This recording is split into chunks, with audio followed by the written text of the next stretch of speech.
On today's show, Amen Ausar Thompson working out for the Portland Trailblazers, what that means for the Houston Rockets at pick number 4, and any potential interest that the Blazers might actually have in making that selection at pick number 3 versus trading out from that pick. Also, we'll take a look at some of the lessons to be learned from this year's postseason play. We'll take a look at the Boston Celtics, the Miami Heat, and the Denver Nuggets, and how what some of those teams have done or haven't done can be applied back to your Houston Rockets. It's all coming up right here at Locked On Rockets.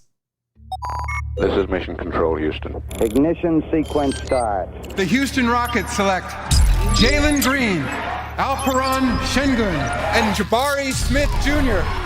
T-minus 15 seconds. Guidance is internal. Every time I step on that floor, I'm coming. Hey, Houston fans, I am so happy. You're getting somebody who's going to come in with a chip on their shoulder, somebody who's going to come in and compete from day one.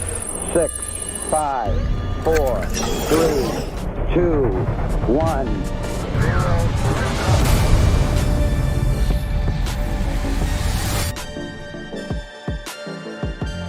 What's up, and welcome to another edition of Locked On Rockets, your daily podcast home for everything Houston Rockets basketball. As always, I'm your host, Jackson Gatlin, native Houstonian and credentialed media member. I'm also the host of Locked On NBA Mondays. Be sure to follow along on Twitter at JT Gatlin, and the show, of course, at Locked On Rockets, free and available wherever you listen to your podcasts, including YouTube. Just go to YouTube, search Locked On Rockets. Be sure to like, comment, and subscribe. Now, today's episode is brought to you by FanDuel Sportsbook, official sportsbook of Locked On. Make every moment more with FanDuel. Visit FanDuel.com/locked on today to get started. And as always, thank you so much for making Locked On Rockets part of your day every single day, whether it's on the way to work, on your lunch break, in the gym. Thank you for making LOR part of your day every single day.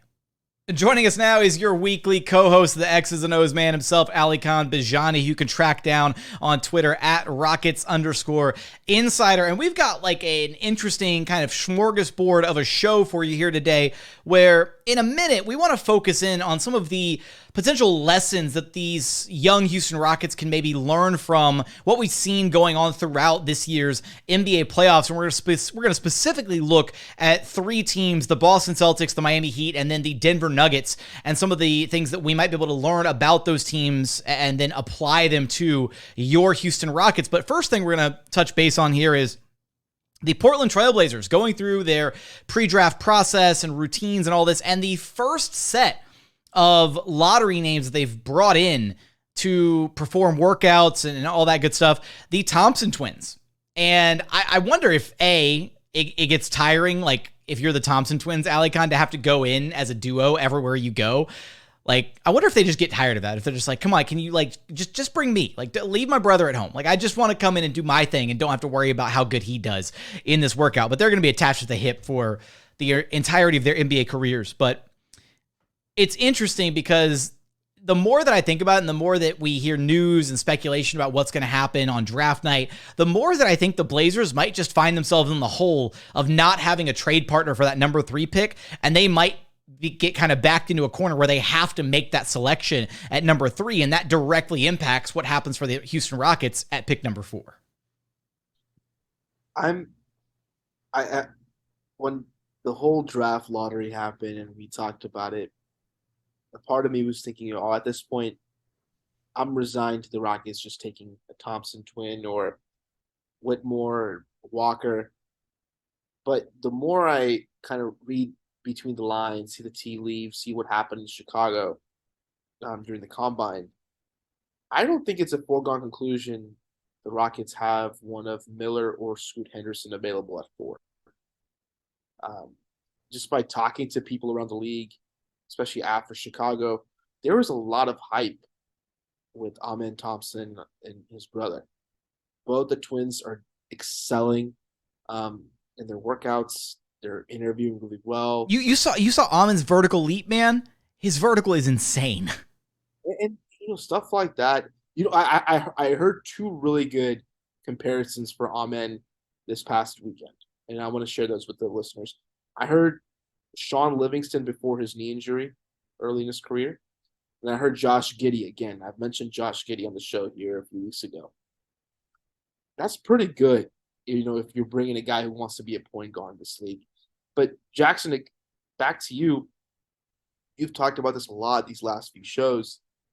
If Portland takes Amen, right, or they take they take one of the twins.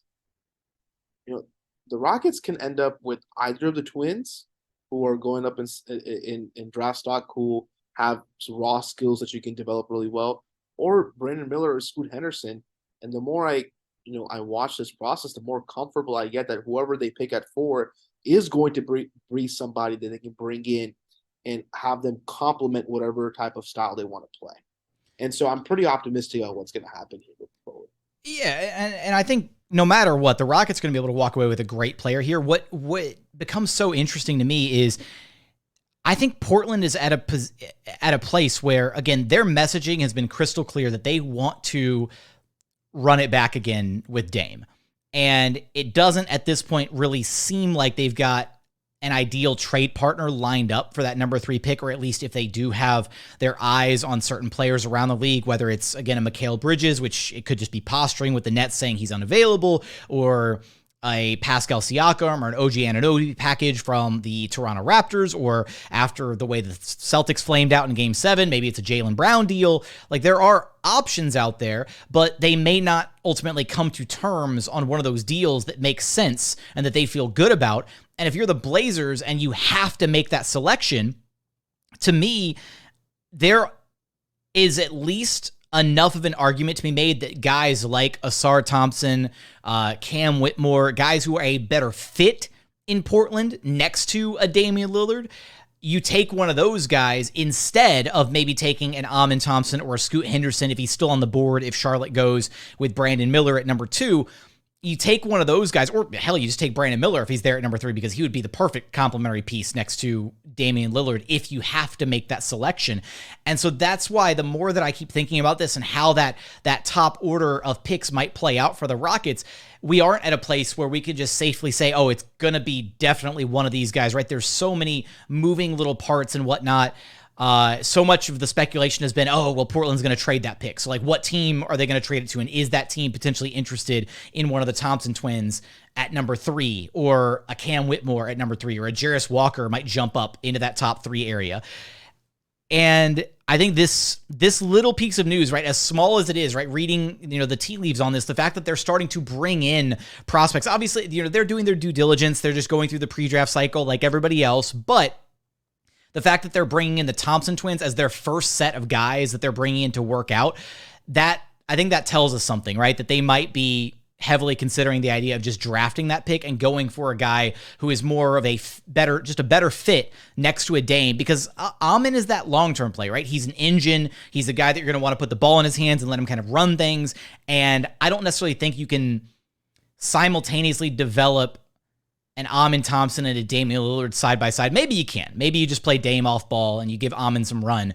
But Dame isn't exactly the type of guy I think that wants to sit here and handhold another rookie through their rookie season and teach them the ropes of being an NBA player, especially if they're trying to run it back and actually try to make some noise in the West next season. Yeah, my point on this would be, look at it from a fit perspective. If they do draft, they keep the draft pick. Obviously, Brandon Miller will be number 1 from a fit perspective, because he'd be able to slide in and play a position that's not guard. So he'd be able to play at the wing, immediately start next to Damian Lillard and go from there. I think you have to look at this from another perspective. If you do bring in a point guard, whether it's Amen, there's Ausar, where it's Scoot Henderson, who is the best fit next to Dame? To me, I think you don't want to bring in a player who is going to take a year or 2 to develop. And if that's the case, I think you draft Scoot first, just like it also says, from a fit perspective. Then it would be Amen and Ausar. So it's like, I think from that perspective, it's still likely the Rockets could be in a position to get Scoot, Amen, or Ausar going at pick number 4 without having to make any sort of move to be able to trade up. Or even better, if the Detroit Pistons like one of the twins better and you're happy with the other twin, you could drop down to 5 and pick up an extra asset. So I think a lot of things really depend on what Portland is going to do, not necessarily Charlotte. I don't think Charlotte's going to trade the pick. I think they're going to keep the pick to be able to add to LaMelo and what they want to be able to do. But I think the draft, truly, people have been saying draft starts at 2. I think draft starts at 3. Depending on what Portland does with their pick, it can be a big big kind of domino, not only for the Rockets, but I think for the Pistons, even going towards the Jazz, going towards the Mavericks, being able to see teams that, potentially may need a point guard, who will move up, who may move down. I think Detroit is somebody maybe potentially if depending on how the draft board shakes out the first 3 or 4 picks, they may want to be a trade candidate with the Rockets to be able to move up to get maybe one of those twins they like. That's your latest little bit of draft info, intel, kind of trying to read the tea leaves here as we get closer and closer to this fateful day. But coming up, we're going to get into some of the lessons that maybe we can learn from this year's postseason run. We're going to take a look at 3 different teams, the Boston Celtics, the Miami Heat, and the Denver Nuggets, 2 of which getting ready to square off in the NBA Finals, and stuff that we might be able to learn about those teams and then apply, or hopefully can be applied back to your Houston Rockets. We're going to get there in just one moment. But first, today's episode is brought to you by FanDuel. Make a fast break to FanDuel during the NBA playoffs, because right now new customers can get a no-sweat first bet up to $2,500. That's $2,500 back in bonus bets if your first bet doesn't pay out. And they've got so many great wagers available for you over at FanDuel right now. The odds for the Denver Nuggets to win the NBA title, -500. The Miami Heat are +360 to be the outright champions this season. Some other wagers for you to take a look at: Nikola Jokic to score 40-plus points in any NBA Finals game, currently +140. Michael Porter Jr. to score 30-plus points in any Finals game is +1,000. And then Jimmy Butler to have a 40-plus burger in any of the Finals games is +175. So for all those odds and more, be sure to go check out FanDuel. There's no better place for all the playoff action on America's #1 sportsbook. Visit FanDuel.com/lockedon and get a no-sweat first bet up to $2,500. That's FanDuel.com/lockedon. FanDuel, official sports betting partner of the NBA. And continuing on here at Locked On Rockets, your daily podcast home for everything Houston Rockets basketball. Now, I'm going to let Alykhan drive the bus here, because we both have some takeaways and thoughts from what we've seen out of these 3 teams that we want to hit here, the Heat, the Celtics, and the Nuggets, and kind of what we've learned about them through this postseason and some of the stuff that we might be able to take back and hopefully see applied to the Houston Rockets moving forward as they're kind of, nearing the end of phase 1, entering phase 1.5, maybe phase 2, depending on how things look by the end of this offseason. Alykhan, I'm going to let you drive the bus here for a second. Which team do you want to talk about first? I want to go with the Miami Heat. Okay. What about the Miami Heat stands out? I'll let you drive for a minute. Just the fact that they have such a great structure in place. They have great leadership up top. They have a great head coach, who I consider the best head coach in basketball. They have 2 solidified foundational pieces at different positions, at the kind of the guard forward and then also at the big level. Then you have rotational pieces surrounding them. And then you add a good coaching staff, good player development. I mean, it's just a great foundational, just a lot of great foundational pieces in that organization to be able to build off of, not just for this run, not just in previous runs, but most importantly for future runs as well. So they're a model franchise for me. And one thing I thought was really interesting is after the Miami Heat won Game 7, Coach Spoelstra was asked about why their defense is so successful, why the zone was so successful. And the answer he gave is something I really want to compare to what the Rockets do. I know it's not all about scheme, but you guys are able to sprinkle in zone a good amount tonight. How important has just that defensive versatility and versatility in general for this team been along this path? Yeah, I think the versatility. Come on, Mr. Butler. Come on. The versatility and toughness and guys like this that drive it, if your best players aren't defenders, it's hard to create a good defense. We have Jimmy Butler and Bam Adebayo. They care about defending and doing the tough things. It's pretty easy to figure out the rest of the stuff, and schematics are not it. It's committing to doing tough things. All right, appreciate it. You heard that desk slap, Alykhan, that when Spo was like, "Get over here, Mr. But." That was a championship caliber desk slap. That was nothing like the They're not getting after it like they're supposed to. Sorry. Any chance I have to bring back that clip? I can't. Anyway, all right, no. Let's actually focus in on what Spo had to say, because it's an important point to make, right? We talk about, hashtag heat culture, like all that, but that like the fact that Bam and Jimmy are legitimate like defensive guys and they have that defensive mindset that starts from the top down, right? Just whatever you call it, trickle down defense if you want to. But they set the tone as the best players for the team. And then the other guys have to match that intensity. They have to match that desire on the defensive side. And he did kind of downplay, scheme and whatever, which obviously scheme is important, right? The techniques of defense, like all that does play a factor. But I do feel like, and I agree with Spo, at least in this regard, so much about defense is just want to, right? It's about desire. It's about wanting to be a good defensive team. And when you're two guys at the top, when two of your leaders show that desire and that heart, that passion, whatever, every single game to go out there and do the tough things, it makes it a lot easier to then also demand that from everybody else on the roster below them. I think the best example of what you said, and I'm using this going into the next series, is Jimmy Butler and Bam Adebayo. They're both undersized compared to what their matchups will be like against the Nuggets. You got Bam versus Jokic, undersized. Then you have Jamal Murray, who's bigger or taller, MPJ, if Jimmy's going to guarding him, who are both, in that sense, in terms of height, they have a height advantage. And so I think it's really interesting that Spo brings up the concept of want and being able to do those things. No, don't get me wrong, Jackson. There is definitely a scheme component to this. The Heat are very good at zone for a specific reason because they don't just play a normal kind of zone. They play a zone that's based off of taking away gaps, taking away easy passing reads or driving lanes that the opposing team likes to do. So whatever driving lanes based off of data and analytics that they've seen that the Celtics like to do, they made sure that there's zone filled in those gaps to make it a lot more difficult for the Celtics to be able to solve. That's the name of the game. Now, but the want part is important. And I want to highlight Bam Adebayo in this, in that he is not just kind of that good individual defender. In my opinion, where he's been the best is as a team defender. And that's a challenge I have for Jabari Smith.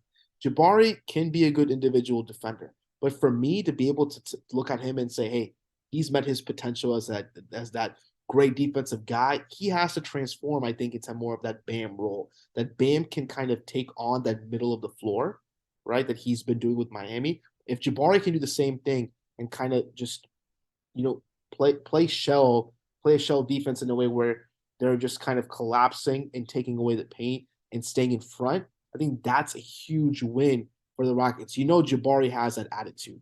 So that's not the thing. How can he channel that attitude towards success on the defensive end the same way that Bam channels his attitude into success on the defensive end? That to me is one comparison that I would like to make as a challenge to Jabari Smith to be able to do. And I think so much of it for Bam as well, and the success that he's able to have is, one, he is in that spot, right? He is occupying the 5 spot on the floor, right? So he is kind of the defensive anchor. We've seen Jabari occupy that role with the Rockets from time to time when they either go small or in the games where he starts at the 5 with Alperen and Sengun like out or whatever. So that is one, different kind of wrinkle, is how do Jabari and Sengun manage to coexist on the floor with one another? Because the way the Miami Heat run their defense, right, they do that weird, zone coverage where they take away gaps, and they've got really great perimeter defenders who are great in that scheme to then force guys into the paint, where then you've got Bam who is just patrolling the paint, right? The moment the shell gets broken and somebody either dribble drives and attacks or they pass the ball to the middle of the floor to try and break the zone, Bam is there on the money every time, right? Great contests. He's taking away that middle of the floor. Mm-hmm. And that's the name of the game here with why that zone is so successful, right? And I think that's a challenge going to this Rocket season, even if they play switch, right, which is something Ime Udoka like to do a lot with the Celtics. Can the Rockets, can they build and establish a culture where their best players, not just Jabari, but also Jaylen, are staying in front of their man? Switching is all about staying in front, Jackson. We saw that successfully with the Rockets in 2017, 2018. You guide the switch. You physically guide the switch, then you stay in front of the offensive player. Can the Rockets do that? Can they challenge and create their own little kind of Miami Heat culture to be able to do that? We can't just call it hashtag Rockets culture. We got to come up with a cutesy little name for it. We can't just completely copy the Heat and call it. In the YouTube comments, give us some good ideas for what we're going to call it when the Rockets start defending at an elite level. We need a Rockets name for Universe. Udoka Universe. I need a boo on the soundboard. That was trash. Oh my! The oh my is going to have to suffice for that. That was awful. One other point that I wanted to bring up about the Miami Heat. And this has been a storyline for a bunch of the playoffs, and they don't ever skip out on mentioning it, but I do think it bears repeating, is the Heat have a bunch of undrafted guys on their roster.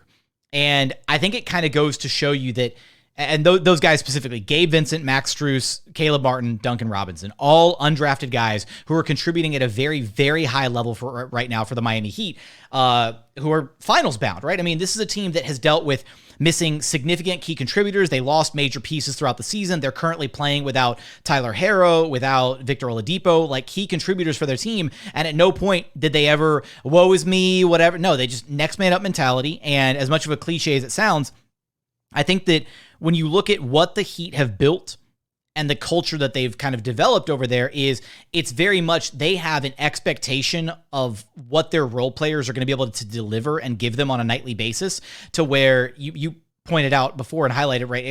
Eric Spoelstra might be the best coach in the entire NBA right now. He just has a certain knack, and I think Miami has done a great job of this, of finding talent that has been maybe overlooked elsewhere and then developing that talent in-house and making those guys really strong contributors of what is now a finals-bound team. So even if you're the Houston Rockets right now, there are other elements to team building besides just nailing the top part of the draft, right? Where else are you able to find talent at the margins? Where else can you find guys? And I do think that at least up to this point, Rafael Stone has done a decent enough job of kind of maybe finding some guys that other teams have either overlooked or identifying talent through the draft, or, he's found talent elsewhere. I know, he's a polarizing figure, but you can't deny KPJ's talent as far as what Rafael Stone kind of saw there. Getting KJ Martin with the 52nd overall pick, finding Jae'Sean Tate overseas. There is enough reason to be confident that the Rockets have their scouting department in a position to where they might be able to find some of those pieces later on as the team starts to progress and get better and better and better. And they need to be able to find maybe, an 8th or a 9th man type guy to come off the bench, or a guy that they can grow and develop into a more prominent role. That's exactly what the Miami Heat have done with a number of these guys, and that's at least hopefully something that the Rockets are going to be able to do further down the line. I like one quick comparison. Sure. I was reading about it. The Miami Heat G League team, I believe, is in South Dakota. The Rockets G League team is not that quite far away. It's still in Texas, but Texas is a large state. It's down towards the valley. When you go there, even in the G League, there's a culture of hard work and having to be able to earn your minutes even if you're down there. And I think the Rockets do a really good job of that, which is a big reason why the Rockets are a good G League franchise. And if you talk to players, you talk to coaches who come from there, there is that kind of sense, that culture setting that exists even down there.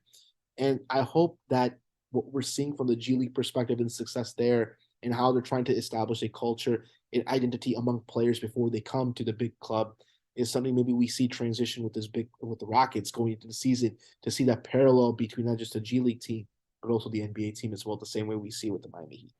That's a great point. Also, South Dakota culture doesn't have exactly the same ring to it as Heat culture, so I don't even know what the Heat's G League team name is off the top of my head, but just thinking about South Dakota culture is super funny. You're Googling it. You're not going to get it before I transition to our next segment, because coming up, we're going to talk a little bit about the Boston Celtics and the Denver Nuggets and what we've learned from those two teams as it applies and relates back to your Houston Rockets. We're going to get there in just one moment.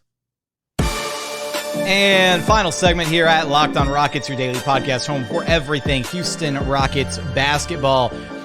Now, I let you steer the bus for a second. We talked Miami Heat first, and I do think, some good lessons to be learned from them from the defensive side of things, how they've kind of developed talent with their undrafted guys, all that. I want to focus here on the Celtics, who just flamed out in impressive fashion in Game 7 at home in front of their fans at TD Garden. And Jaylen Brown had a very uninspiring Game 7 performance. 8 turnovers, forced by that Miami defense that we just spent a little while praising. I will say for the record that despite Jaylen Brown's rough Game 7 performance, I would still very much enjoy having him in a Rockets jersey. I don't know if I would want to forego trading a whole bunch of assets to go get him right now, though. And I also don't necessarily know if the Celtics are going to. You know what? Number 4 pick, all the Nets picks, Sengun, Jalen Green, and Jabari Smith Jr. for Jaylen Brown and Peyton Pritchard. How's that? That seems like a fair deal. Honestly, I'd do it. Yeah, sure. Absolutely. Yes, you would. Because, hey, just something about the Athletic, man. We got to keep y'all away from the damn trade machine. Anyways. All right. No, so what I do want to, Jaylen Brown, still a quality player, right? He struggled in that role. And you brought up a point there in segment 2, talking about Bam and Jimmy playing separate positions, right? And I do think that's a factor that plays into where Boston's struggles kind of are, is that Jaylen Brown and Jayson Tatum are very duplicative of each other, right? There's not really a way that those two guys make each other better, or they kind of occupy the same role on the court, right? They're dynamic wing scorers. And when you look at other teams that have made like the deep postseason runs, they have guys who kind of occupied different roles on their team, right? You look at the Nuggets with Jamal Murray and Nikola Jokic. You look at the Heat with Butler and Bam Adebayo. You look at even the other teams that were in play, right? LeBron and AD, James Harden, Joel Embiid, right? All these duos that kind of cover different areas of the floor and provide a different way to complement each other's games. And Charles Barkley went in on the Boston Celtics after they lost Game 7 because he basically said they are an incredibly talented group, but they have an over-reliance on their talent, right? They go out there and they just think that they're just going to be better and more talented than the other team, and they rely too much on that, and they also rely too much on the 3-ball to where they've basically fallen in love with hoisting 3-point shots, and they're not looking for quality 3-point shots anymore. They're just trying to get up as many of them as possible. The latter part of that sounds pretty familiar from, previous eras of Houston Rockets basketball, where you thought you could just outmath an opponent, and then lo and behold, when you miss 27 threes in a row, bad stuff tends to happen if you don't have high quality, good quality shots being generated within your offense. But the first part of that also sounds very reminiscent of what we saw this last season with Jalen Green and KPJ, right? Is at times a lot of the Rockets system just boiled down to Jaylen and Kevin are going to try and out-talent their opponent, and they are very, very talented players, so sometimes it works. But oftentimes it fell apart. Now, Jaylen Brown and Jayson Tatum are quite a bit more talented than Jalen Green and KPJ at this stage in their careers. So it works quite a bit more often for those two guys. But you don't see the Celtics really doing anything or doing much right now to generate high quality offense, right? Consistently good offense. A lot of it just boils down to Jaylen or Jayson trying to penetrate a defense and make something happen. And I think that is an important takeaway, is when Ime was there, he prided, that Celtics team on having ball movement and sharing the basketball and having some simple actions to get guys involved. And I think they've gone away from a lot of that with Joe Mazzulla, unfortunately.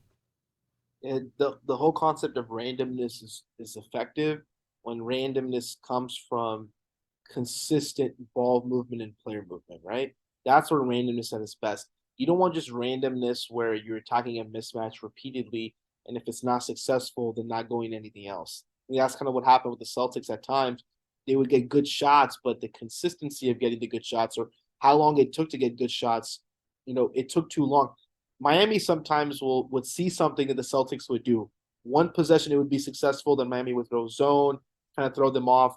And then once Boston figured out, oh, wait, we were doing something that was successful, let's go back to it, Miami already had a counter for it. And so it's like you have to be consistent with that kind of thing to be able to move forward. I really like the point you made about both being wing scorers. I heard a comparison this weekend about the Celtics, and I thought it was really interesting. The Celtics are like the Clippers of the Eastern Conference, and in which you have dynamic wing scorers. You have you have bigs who you hope can kind of, or wings that can kind of play around them, right? You can play small. Celtics are a little different, though, that you have Robert Williams, and then and the biggest difference to me personally is you have Marcus Smart. You have a true a guy who can pass the basketball but can also shoot the three and play well off of your other two main guys and play well defensively. But I really thought the Clippers comparison was It was super unique. And also one more thing on the whole Jaylen and KPJ thing that was interesting. Somebody told me who works in the front office that Jaylen does a lot of the same things that KPJ does. And last year we saw too much where during games, one would take on the responsibilities that so you have two players playing the same position technically, just based on what he saw, and that you have one player overshadowing the other, and the other player did not know how to play off of the other player. Yeah. Right. And we've talked about this, but I just thought it was interesting that somebody for another organization was, looking at it from that lens as well. And so when you're going into the season, it kind of goes back to what I talked about, hierarchy, right? Figuring out, like in Boston, your hierarchy is what? You have Jayson, Tatum, Jaylen Brown, and everybody else, right? Which has helped them be successful in a structured setting like they had with Ime Udoka. What is the Rockets' hierarchy, right? In Miami, you have a hierarchy, but you play off of that hierarchy, right? Celtics did not do that enough. They didn't play off the hierarchy successfully. And what's maddening, and I'm sorry, I'm to interject here for a moment, is just, and this is what we was frustrated about for the entirety of the last season, is it seemed like the Rockets have different options to go to, different ways that they can play with a different hierarchy, right? Where Jaylen is clearly, no matter what direction you're going to go, Jaylen is going to be your number one guy. But in that hierarchy, maybe Jabari is your number two, or Sengun is your number two, and you use more of that two-man game between Jaylen and Jabari, or Jaylen and Sengun, because that gives you a different look rather than the duplicative nature of Jaylen and KPJ being the exact same player. For all of our audio audience, Alykhan is over here just waving his hands around. He's like, he gets it, he understands. Look, we've ranted about this for an entire year, and it does sound like Ime Udoka, right? In some of the Q&A sessions that he did with Jonathan Fagan and Kelly Iko, it sounds like he's already identified some of the strengths of the guys on this roster and understands, hey, I've got some really uniquely skilled players, and I'm going to have these guys playing off of each other to play to their strengths. And it is really exciting to see what he's going to be able to do to kind of unlock that. And our last comparison here is actually to the Denver Nuggets and the fact that they have Nikola Jokic and Jamal Murray. And when you look at what Jokic and Murray are able to accomplish in the two-man game that they play with each other and how they play off of one another, the Rockets have pieces that can accomplish a similar thing, right? Obviously, you don't want to try and put the weight of the world on Alperen Sengun's shoulders and be like, hey, you're the next Jokic, right? You got this, right? But that's an unfair expectation, unfair precedent to set. But a lot of the same skill sets are there. So even if his ceiling is a poor man's Jokic, that's still an incredibly talented player that you can unlock a lot of really special stuff offensively, especially if you throw a Jalen Green or a Kevin Porter Jr. into that Jamal Murray-esque role playing off of Alperen Sengun.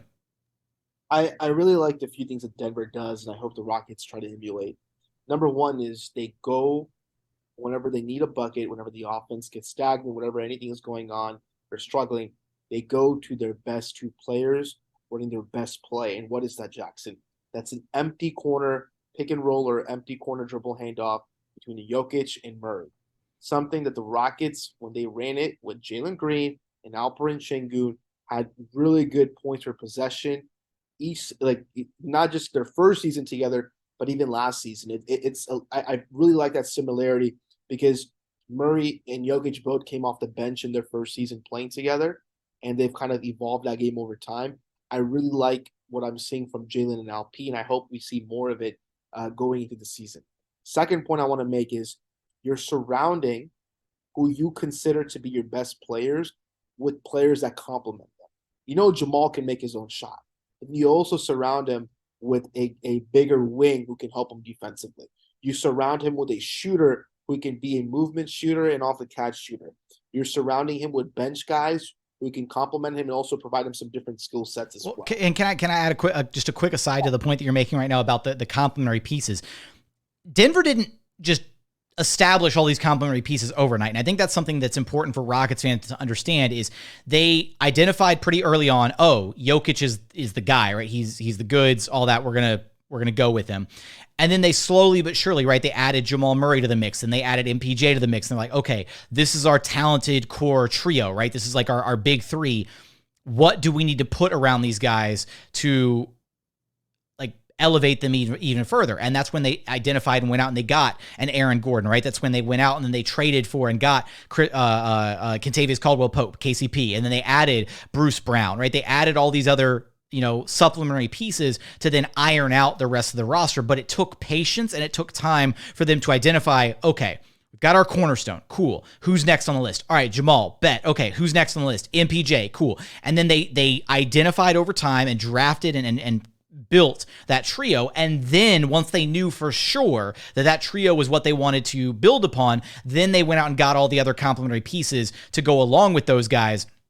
And now they're a finals-bound team, right? In Jokic's, 7th, 8th season in the NBA. So, it took some time. They had to take their lumps. They dealt with some health issues beforehand, right? Jamal, working his way back after the impressive bubble performance that he had a few years ago, all that. They dealt with the adversity, but now they're finally at a place where the health is good. It's all where it needs to be. And they're on the verge of winning a title, and they're favorites against the Heat right now. So it took a little bit of time, but from that component, the roster construction, I think, is very important to take note of. And also just the concept of having a coach who steps in and kind of guides your transition from the talent accumulation to where they are now. And you allow the coach to grow with those young players, same way the Rockets are hoping that Ime does with these young players as well, helping them kind of transition to that role. And the point you made about picking Jokic early on, I think to me, that's the one thing I'm looking forward to most this season, is figuring out who is a part of this Rockets core moving forward. Not just the hierarchy, but the hierarchy will just determine ultimately who do they see as a part of this group. Is it just Jabari and Jaylen and Alpi and Tari? Is there room for Tate? Is there room for Jae'Sean? Is there room for KJ? Is there room for Garuba? Josh Christopher? What's going to happen in terms of this core group moving forward? Who's staying? Who's leaving? Odds are, Jackson, most of these 7 first-round picks from the last 2 years will not be on this team. I think maybe 3 or 4 of them max, right? So who are those players? Who's going to stay? Who's going to be a part of this core group moving forward? That's what I'm most excited about seeing. And I think with Denver, patience is needed. But once you've established that, once you've gone all in, hey, you know what? We believe in this player. We believe in these players to help us. Now it's time for us to be able to kind of surround them to be successful. Maybe that happens this offseason. Who are they looking at? Who are they trying to bring in to maybe – are they going to be bridge veterans to bridge them into the future kind of what they want to play like or what they want to be? Or are they going to bring in established guys who can be here for 3-4 years who are now a part of that process as well? Yeah, I don't see it happening this offseason. I don't think that's I think we're a little still early in the process. I think this next year, Ime's first year, is going to be the year where he identifies, okay, this guy is my number 1. This guy is my number 2, of the young talent that is here. And that's also why there's that argument for, we went an entire episode without mentioning his name, but here we are at the end. James Harden, right? You bring him back and he, at least depending on the way that the Rockets might utilize his skill set, right? He can be a guy that helps you identify, okay, this is what this type of player can look like as we play competitive basketball. We've got a guy setting the table for him. Jaylen can be a tier 1 option guy, and he can be getting us 30 plus a night on good efficiency, but he has to have a guy who's setting the table for him to be able to do that. So then what do?